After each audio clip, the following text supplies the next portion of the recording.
Hi, and welcome to another episode of Hot Takes with me, the Silver Fox. If you may recall the last video, I said that Humza Yousaf is denying that the SNP is bankrupt, or at least financially bankrupt. But in terms of its ability to pay its bills, it may well be in trouble. It may only technically not be bankrupt, but it hasn't got any cash. It's got at least, the suspicion is it's got no more than about 100,000 in the bank. And for a party that size, with its overheads, that is nothing. It'd be very nice if you had that in your back pocket, of course. But for a political party of that size, it is minuscule. They have salaries to pay, buildings to keep, cars to run. There's a lot of overhead, and the 100,000 will just evaporate exceedingly quickly. So where are they getting their money in? Well, of course, one of the biggest money spinners they have is either sponsorship from businesses that will sort of agree with their stance on independence, which is becoming fewer and fewer as time goes on, or they get it from membership, the subs that they have for the members. And it's a big party. It's allegedly got 72,000 members. But that isn't a lot in terms of they're only paying about £12 a year membership. So what you're looking at, 800,000 a year coming in. Well, you think, well, okay, 800,000, a bit of sponsorship and things. You're probably looking somewhere in the region of, say, a couple of million. Then you get the short money from Westminster, which owns 3 million. Let's say there's 3 million a year going in. Well, obviously, if, for example, the short money isn't issued, which it won't be unless they get their accounts in, audited accounts in, by the 31st of May, that's a third of their income gone. And of course, with the hard times, let's say, that businesses have, more and more of them are finding it very difficult to continue paying at the same rate they have. So their corporate sponsorship money will be down. Plus, the bad press around what's happening at the moment.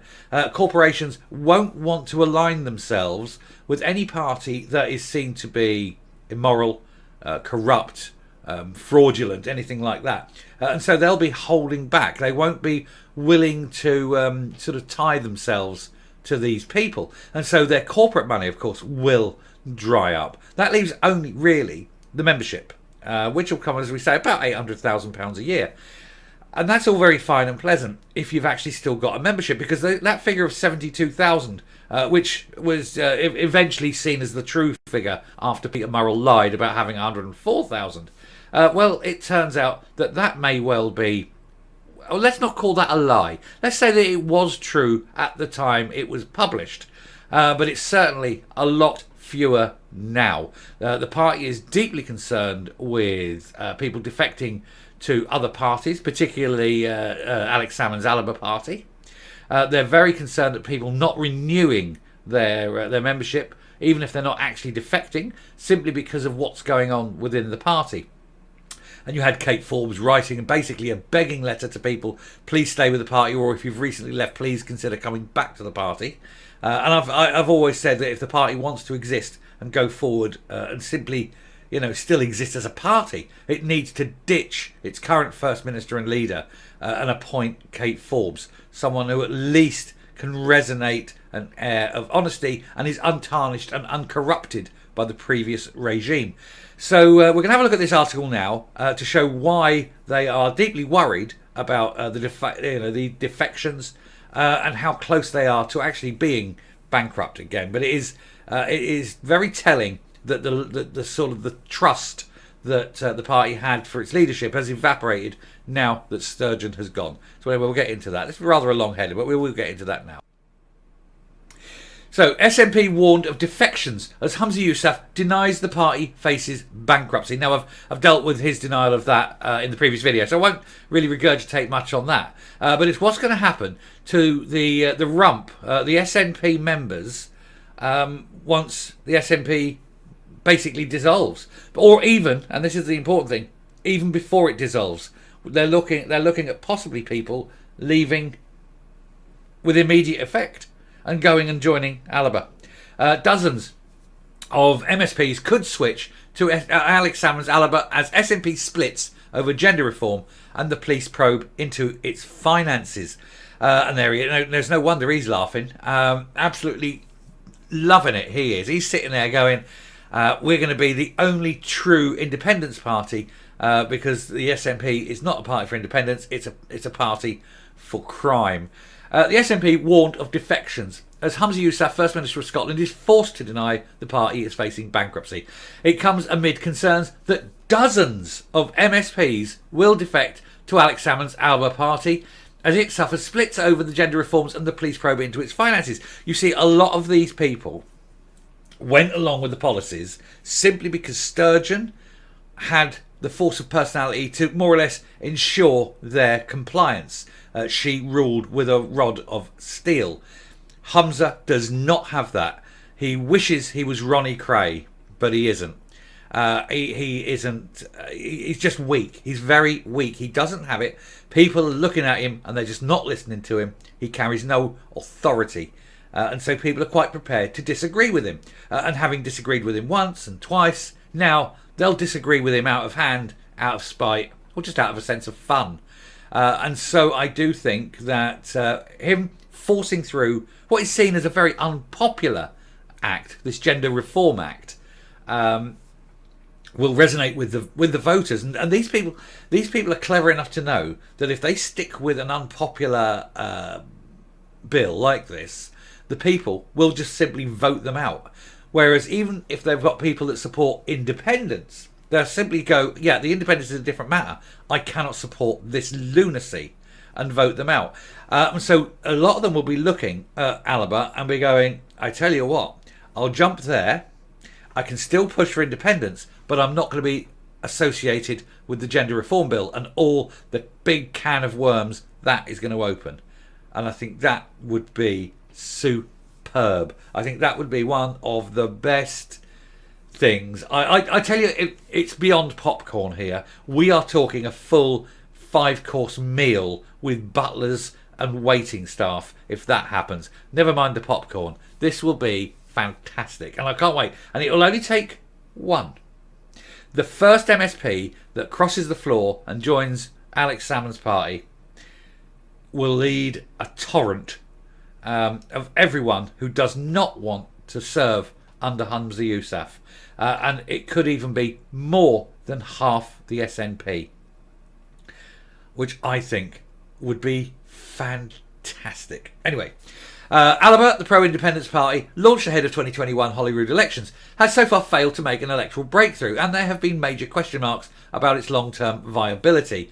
Less so now. A lot more people, normal members, are leaving the SNP and they're going to, they're looking at Alex Salmond saying he's the only option. And they haven't released numbers yet, but I've heard rumours that there are definitely SNP members dropping the SNP and going to Alba. So I think well done to them for making a conscious decision and making a show and telling the SNP exactly what they think of them. Colin Beattie, the SNP treasurer, told the National Executive Committee that the party was having difficulty in balancing the books due to the reduction in membership and donors. See, they're even admitting that the donors are crashing and burning around them because they don't want to be associated with them, and that the members are leaving in droves. He says he's fighting a potential by-election in Rutherglen and West Hamilton would put the party under pressure. He added, we need to find money to keep the party going forward, or we're cutting our tail until there's nothing left. In other words, he's saying the party is almost bankrupt. They need to find money to keep the party going. If they don't get money, they're done. Humza Yousaf has denied the SNP faces bankruptcy, as he confirmed forensic auditors could be appointed, not will be, following a meeting of the party's ruling body. And we've covered the bankruptcy thing there. Alba has also sought to seize upon divisions around gender, with Mr Yousaf, who narrowly won the leadership contest, confirming that he would go to court to resurrect Miss Sturgeon's controversial self-ID law after it was blocked by Westminster, after he's been told how much it will cost and won't release those figures, after he's been given legal advice that will probably tell him, it will be shown eventually, it will come out, that he shouldn't do it because he's got zero chance of winning, and yet he's still doing it. And this is why people are, jumping ship. You've got a very, very unpopular bill, and he is going to waste millions pushing it through to a court case that he cannot possibly win. What is wrong with the man?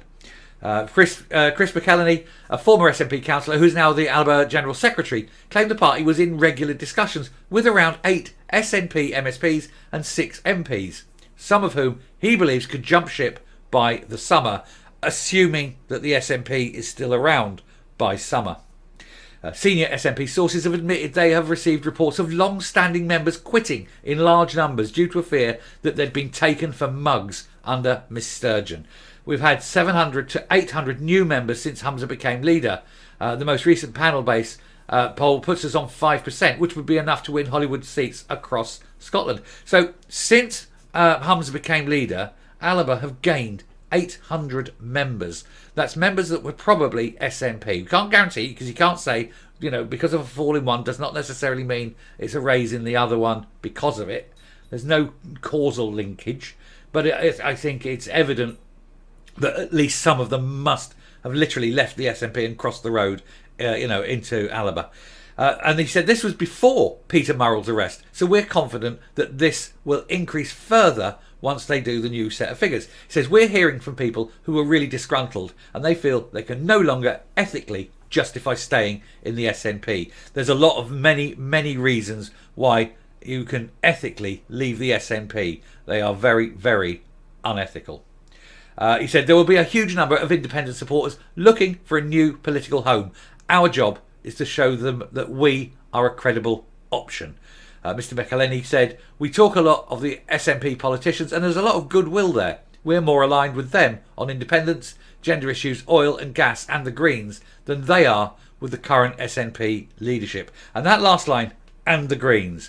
There's a lot of SNP members and MSPs and MPs who are very, very cautious, let's just say uneasy, about this alignment that the leadership has taken with the Green Party. And they think it's actually damaging their reputation, damaging their personal reputations for having that alignment, because they see it as being job destroying. He says, we're not actively making any offers, he says, but I think that some of these people might quickly stop seeing Alba as just good friends, but as a new political home. And then it's just going to regurgitate some of the things there about the camper van and arrests.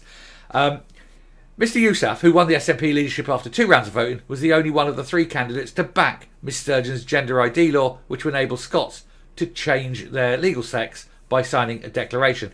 Actually, they don't change their legal sex, they merely change their gender. That's a little bit of bad reporting there. You cannot possibly change your sex. It's impossible. It's so down at the molecular level in your DNA. Miss Regan, who came third, quit Miss Sturgeon's government to vote against the legislation and warned this week that Mr Yousaf would face a humiliating defeat in his judicial review to overturn the UK government veto. And it's talking about that. We've talked about this issue many times.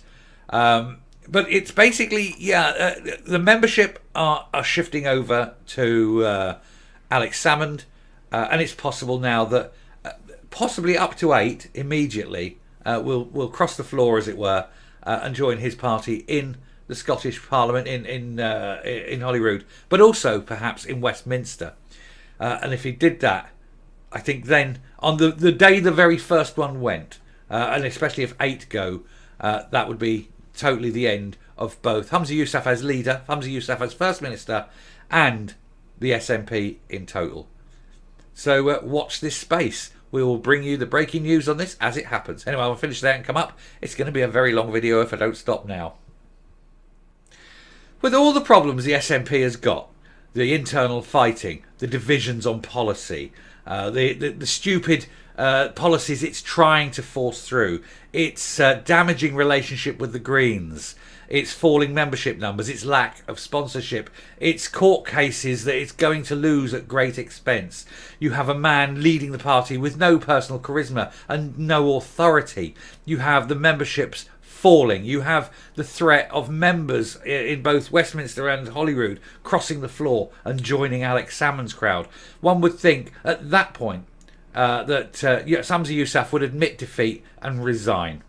Of course, it's all down to him. He wins the election with the narrowest possible margin. And instead of uniting the party by saying, yes, okay, it was a fight, I've come out leader, I thank you all, but we've got to retain the talent. And so I'm going to invite Kate Forbes to come in and do this senior role. I'm going to give Ash Regan a ministerial responsibility in that field. We're going to have to unite the party for the betterment of the party, etc.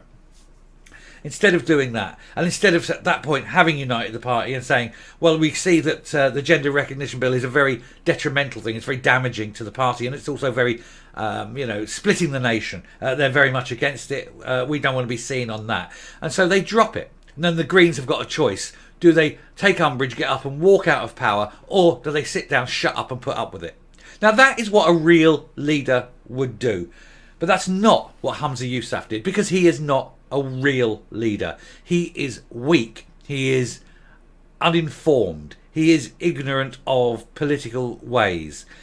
He cannot bind a party around him. He cannot align himself with any view that isn't the view of his mentor.